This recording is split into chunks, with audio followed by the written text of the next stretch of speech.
Hello again, Sandwich. I'm Greg Anderson. Spring is in the air, and we know that because tissue boxes are flying off the shelves in advance of pollen season. And it's time to vote here in Sandwich. Election Day is Thursday, May 4th, and while there are many races and many candidates for you to consider, it's really the race about the school committee that I want to talk about today. 3 candidates are vying for election to the school's one unexpired one-year term, and today I am talking to one of those candidates, Jeanne Burgess. Welcome, Jeanne. Thank you. Thank you for being here. So tell me, your kids are college age, but they went through the school system. I've two have gone through, and I've one in 8th grade. Oh, one in 8th grade. Yeah. So how was that experience as a parent for your 2 older ones? Fantastic. Yeah? Fantastic. I feel like my kids had so much support, K through 12, and through, normal difficult family things. We had family losses that we needed a lot of help moving, due dates and things like that. On more than one occasion, I had a lot of help with that. I had a child who had a difficult time in elementary school just attending. Yeah. 2 of those, actually. Yeah. Well, I've got those too. Yep. Yeah. I felt like it's been tremendously supportive. Yeah. How is your experience right now? Tell me your kids, oldest to youngest. What are their names? Jack, Callie, and Luke. Jack, Callie, and Luke. So Luke is in 8th grade. That's right. What's his experience? How's it going? In 8th grade? Yeah. Specifically? Yeah. I will say this for Luke. Yeah. This is the year Luke decided he wanted to really be a student. Good so for it's him. very exciting to watch. Okay. He's applied himself, and I feel like his teachers have met him there and really encouraged him. He has actually asked for extra credit so he could learn and do more. What the heck is in that water? Because I think I know. That's great. Good for him. He joined the peer leader program. Yeah. And he loves Miss Donahue, especially. And, all right, Miss Donahue. Yep. And I'll tell you what's really teaching him is to, it's hard in junior high to put yourself out there as, I have to model good behavior for others. That's not easy. It's not easy. Yeah, yeah. And so he's learning. Your campaign information that you sent over to us was very well thought out, and I've got a lot of things that I'm interested in asking you about, and have you explain a little bit more. You really talk about communication, safety, enrollment, and school spirit. Those are kind of your 4 key areas. Let's unpack those a little bit. Let's talk about safety. We know that everything that we see on TV as it relates to what's happening around the country, the fear, it's scary as a parent. I'm sure it's scary on some level for kids. But my question to you is, particularly with your son in 8th grade, do you feel the kids in our school system are safe? I do. I do feel like our kids are safe. However, the world keeps evolving, and we all keep learning more about what it takes to be safe. Mm-hmm. So I think we have to continually reassess. Okay. And I think it's a balance. Like, none of us want our schools to feel like a military state, especially for, any age really, but younger kids. You don't want them to go to school and be afraid by the process they have to go through to be in school. Right. So it's a balance of how do you provide the safety, and even in some ways that maybe aren't as a parent, right? But it's there. Did you see the recent third-party study that was done from the superintendent's office to assess the safety of the schools and make recommendations? I've heard about it. I haven't seen the recommendations. Okay. It was really fascinating because, the buildings are old, mm-hmm. and you have technology, and you have... you could go to the end of the earth to put all the technology in the world, but it's the people factor that's really important. When you look at areas of safety, let's say you land on the school committee and safety comes up on some level, where do you lean in? Is it a training area that you think may need more of? Is it the facilities themselves? Is it understanding, why people do horrible things? Like, give me a little bit of why safety is one of your key areas.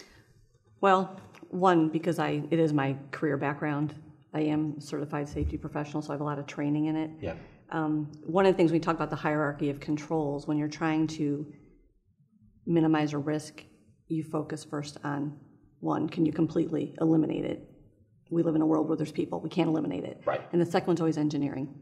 Like, how do you engineer out the risk? So that comes to facilities. Mm-hmm. That comes to access technology. That comes to, one thing that I often think of is the access to the facilities in the off hours. Like during the school day, mm-hmm. we have some pretty set protocols, but in the off hours, school 2 o'clock in the morning, school events, sports events, going in the evening, it's pretty loose. Right. You intrigued me with your background. Tell me about your background as it relates to, what is your background as it relates to safety? I have worked in environmental health and safety management my whole career, mostly doing environmental restoration. So, what is that? Explain that to me. That's where corporations, as a effect of what they produce, end up contaminating soil, water, air. Okay. And then a company like mine, we come in and we assess the impacts and how to clean it up, to clean the environment, really. But there's a lot of OSHA, right? Occupational safety compliance, there's a lot of Environmental Protection Agency compliance. Yeah.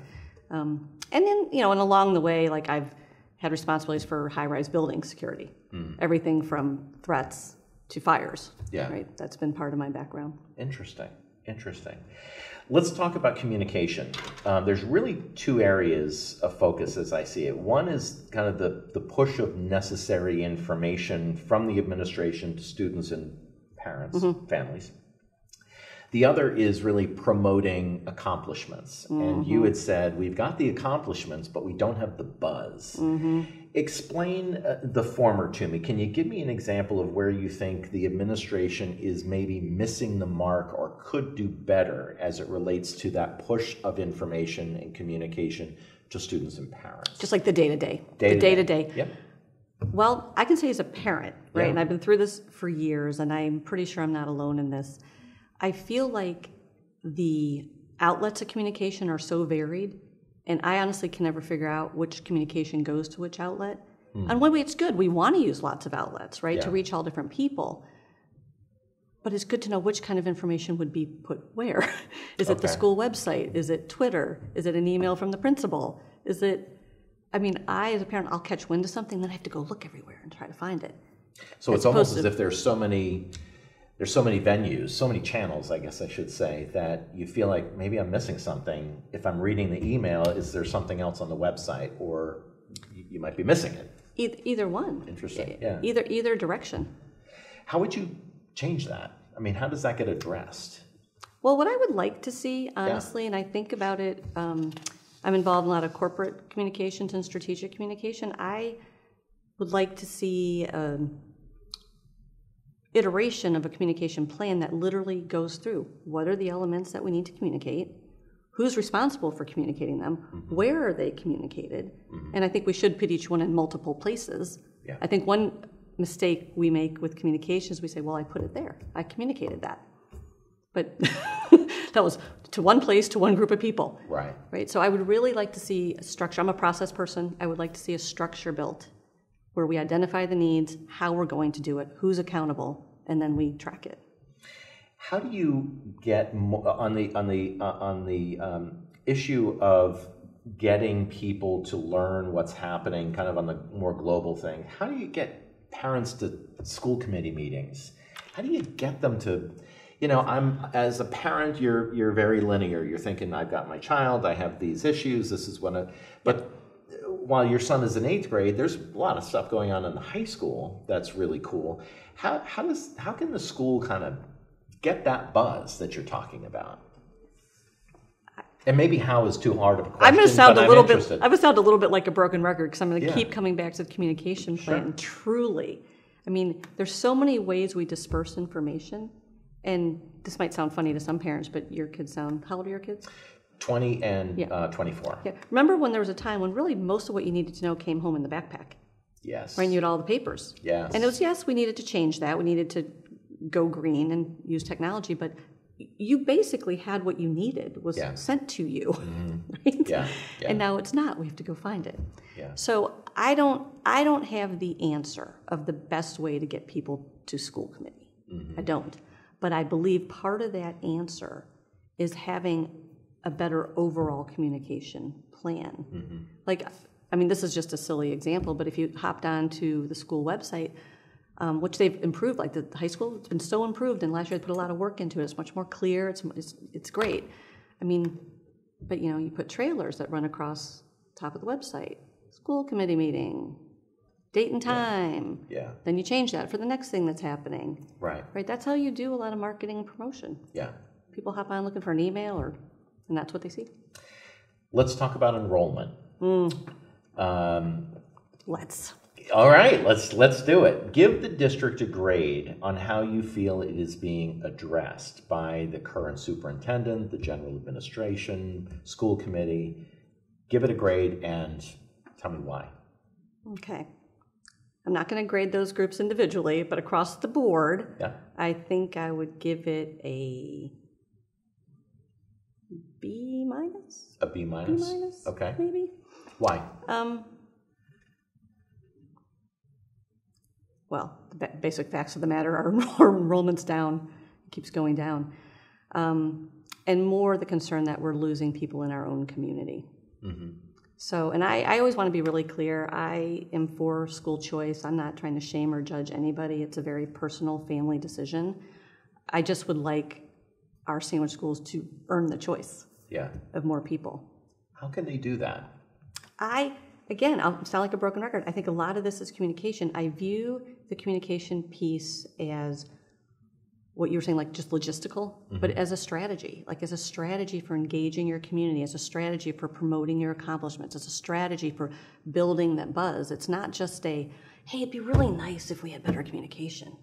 It's like, no, that's what's going to build the community, which a sense of belonging, parental engagement, helping like-minded people find each other in the community so they can combine their efforts to do good things. Yeah. This is what I believe we need. You reference in your information the need to do more of fostering a sense of connectedness in grades K to 8. And you say that you want to explore academic differentiation in grades 7 to 8. Tell me about that. What does that mean? I do. What that means for me, and I know that it controversial is too strong, but there's different ideas around this. But I am very adamant that I want to at least explore it. And if that's not it, what? But I feel like I've had 3 kids now go through 7th and 8th. Well, tell me what it is. Oh, I'm not sure okay. what that is first. Okay. Well, we're in the classroom that you would separate kids out based on like where they're at in their learning journey. Okay. So kids who are learning more like each other would go in one class, and we do it in high school, just like you might think of like honors English. Okay. Like that. I gotcha. So I feel like in 7th and 8th grade, that's really tough right now. And I've had feedback from many teachers. And again, I've had 3 kids go through, like Luke's just finishing 8th grade here, where they acknowledge that the differentiation in the classroom is so much that, one, it's difficult to teach, and it's really like 2 different groups of kids in the same class. So it's not about making the academic kids more important than the others. It's about giving each group a group of their peers in a class that can teach to them. And then I think that will help foster a sense of belonging a little earlier than 9th grade. So and you're not, it doesn't need more staffing. It doesn't need more teachers to do that. It just, or does it in your mind? I don't know the answer to that, but it's the same amount of kids who need to be taught. They just might be grouped differently in the classroom groupings. Yeah. How do you feel about the class sizes right now? I think they're fine. I don't have any problem with the class sizes at all. Okay. School spirit. When you say our community needs to, quote, renew our sandwich school spirit, are you suggesting that our school spirit is low right now? Do we not have enough? Or is it there and we just don't know about it? I think it's both. Yeah. I think because the great positive school spirit stories aren't getting told, right? We're not getting that buzz out about the groups and the pep rallies, and we could do better with that. And I do think there's been the things go hand in hand. A lot of the discussions about concern over enrollment and, why is our school culture not keeping more kids, that erodes our school spirit. Yeah. If it's not a community that's saying, wow, I think our schools are great. I think our teachers are great. Look at all the accomplishments of our kids. Look at our teams. Look at our performing arts. This is amazing.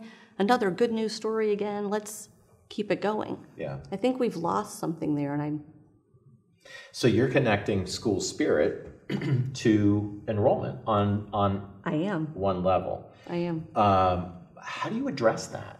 I mean, I know you're saying communication. I know, I'm going to keep saying it too. I know you are, and I really appreciate that. But there is that sense of if you can stop the dropping enrollment by having the voice come from the students that say, no, Mom, I want to stay here. Yeah. I'm sure that is the case. I'm sure some kids do not want to change out of the school district, but maybe more of that needs to be shared and communicated. Yeah, and I think it's often true that the kids themselves aren't always the eager ones to try something else. It's the parents, because the parents aren't seeing. They're not understanding all the great things that are happening. Yeah. Interesting. You referenced the need for more accountability. Who are you talking about within the district? Who are you referring to, and explain why? Yeah, thanks for asking that, because I don't mean it as a negative. I'm not saying we have no accountability here. That's not at all my intention. But again, I'm a systems person. I'm all about what's your goal, what's your plan, what are the steps, who's accountable for each step. Yeah. And then, and in fairness, if we lay too much accountability on a person and they can't get something done, it also gives you a framework to go back and look. Well, look, we gave them 25 things to do. It was too much. But if it's all undefined, it all just becomes this ongoing conversation. So I'll just use communication because that is my key thing. Yeah. Right? If you have a communication plan and who's responsible to communicate what where, then when it doesn't happen, it's pretty easy to go back and say, we got to tweak this over here or there. Yeah, what happened? Right. Like what happened? Yeah. Because, and I do a lot of this in my corporate job. Most people want to communicate. They intend to communicate. They're trying to do the 20 other things on their to-do list. And the communication doesn't seem as immediate a need, so it keeps dropping back. It's dropping back. It's not that I think I think our teachers administration work hard. I think they work hard for all of us. Yeah. I don't think it's a lack of intention. Yeah. I think they're responding to things that seem like more immediate needs. And I feel like we have to elevate this communication to become a more immediate need. Because I think it's causing us a lot of detriment. When you look at the school committee as it stands right now, and it's going to change with some new faces that are joining, you being a systems person yourself, does a systems person like you look at the school committee and say that's a group of well-functioning people, or do you say, oh geez, if I were only there, I could, I wouldn't cast certain things the way they are currently or function the way they are right now? I guess in a roundabout way, I'm asking, how does a systems person like you fit in a school committee board where not everybody is a systems person? Well, really, I like to think that's part of what I bring as a different perspective. Like, we have people on the school committee who are more directly working for the schools, right? Directly working with children and counseling and special needs. Like, we have that already.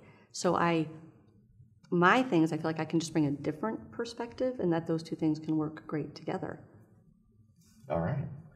Where do you stand on the, are you familiar with the whole discussion about who do we name, should we be naming playgrounds and parks and things after people? John Nelson in particular, left this earth way too soon. And there is this argument to name a playground after him. But it's sparking a little bit of, okay, that's fine, but we need to set parameters. Have you given any thought as it relates to that? It almost seems like not a big deal issue, but it seems to has become a little bit more of an issue.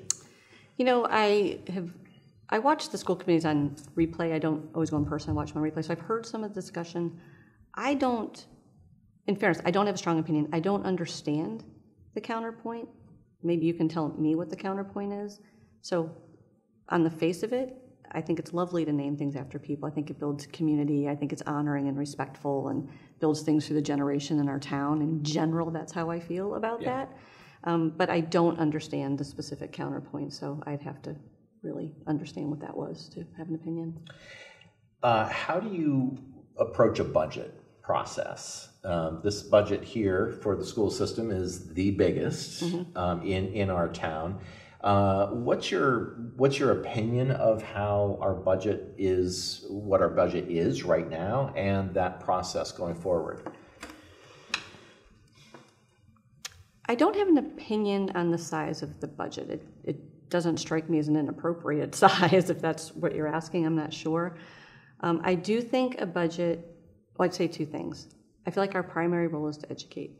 And I feel like we always have to remember that. That is our primary role, is to educate. And I feel very strongly about that. And I think any budget has to have a great balance of, you have your predictable routine, right? Just the operations of the building. And then you have the maintenance, which obviously has been an issue. Like we've really, and for me, of course that's hard. It's just like your own home. Like I'd rather go on vacation and put on a new roof. Right. Sometimes you got to put on a new roof. Right. So at school, maybe we'd love to have this extra activity for the kids, but we have to put on a new roof. Right. It's a responsibility thing for me, and not leaving that problem to future people to have to take on. So those are my initial thoughts. And do you feel confident in Dr. Marushtek's ability to, as a new superintendent, and he's still learning his way around, to have that accountability, as you said earlier? There's a need for accountability. Do you feel comfortable with the Marushtek administration, I guess I would say? So far, to me, so far so good. Yeah. And I've had a chance to look at the budget. I've had a chance to review the questions that the prior or the existing school committee members put back to him on the budget and review his answers. I thought Any takeaways from? They were thoughtful. Any takeaways do you have on the budget? Other than the need to be more on top of maintenance, which I think we'd all agree. Yeah. I think the thing that I'm trying to keep a real open mind about is because staffing levels always come up. And it's interesting because someone will bring up their concern about higher staffing levels, and then the very next question will be about the deficits in learning from the pandemic. Then the next question will be about the need for fulfilling IEPs. So like those things all go together. Yeah. And one of the things I'm really learning through this process, and even you've asked me a couple of questions here today, is there's no like 30-second answer to these things. And I feel in our community, we have a lot of people have a fragment of information and an opinion. And I think that we're all about education, like we have to educate our community. So, speaking of opinion and, Facebook is, in this town, are you on Facebook? I have a page. You will barely find me on Facebook. I barely use it. I barely know how to use it. I had to create a page for this candidacy. Yeah, so I was told I should do that. Right. I had to get my child to help me do that. Right. But I'm not a big social media person. So, are you concerned at all about if you were to win this seat, you're going to be the lightning rod for some people who won't show up at the school committee? They're not going to pick up the phone and just call you and have a nice conversation. They're going to go online and they're going to say, oh, wow, have I got something to say? It happens with the selectmen. It happens with elections. It happens everywhere, and not just in Sandwich, of course. How does somebody who's never run for office will be stepping into that spotlight if you win? How do you reconcile all of that? Well, or have you thought about it? I'm going to laugh a little bit. Never say never. Maybe I'll become more of a social media person, but honestly, I don't think it's going to bother me much because I'm not going to be reading it. Yeah. Truly. I think I have friends, I'm sure, of people who will point to me if there's something they really think that I need to be aware of. But I not a big Facebook person, and I really don't want to be influenced by that type of communication. Yeah. Got it. If someone, I'm happy to put my personal email, elect me, I will give you my personal email, and I'm happy to then set up a time to meet for coffee. That sounds good. Jeanne Burgess, one last question. Yes, in sir. closing, Mm-hmm. if I'm standing there at the polling booth, and I got my little pen and I'm about to circle something, Jeanne. why am I going to circle Jeanne? Okay. Here's why I would invite you. In addition to all the things we've talked about, I feel that I am an optimist at a time where we need optimists. I believe in this town. I believe in our teachers and our administration. I believe in our families. I think, by and large, we really do all want to have a thriving school community with safe, healthy, educated children. And I think sometimes we forget that. So I think that. I think I am balanced. I think what I can bring is balance. The systems perspective can balance out some of the other perspectives, the accountability perspective, just more of like maybe a business background. I also, just this morning, I had somebody text me. They said, "Oh, I saw one of your campaign signs in so-and-so's yard.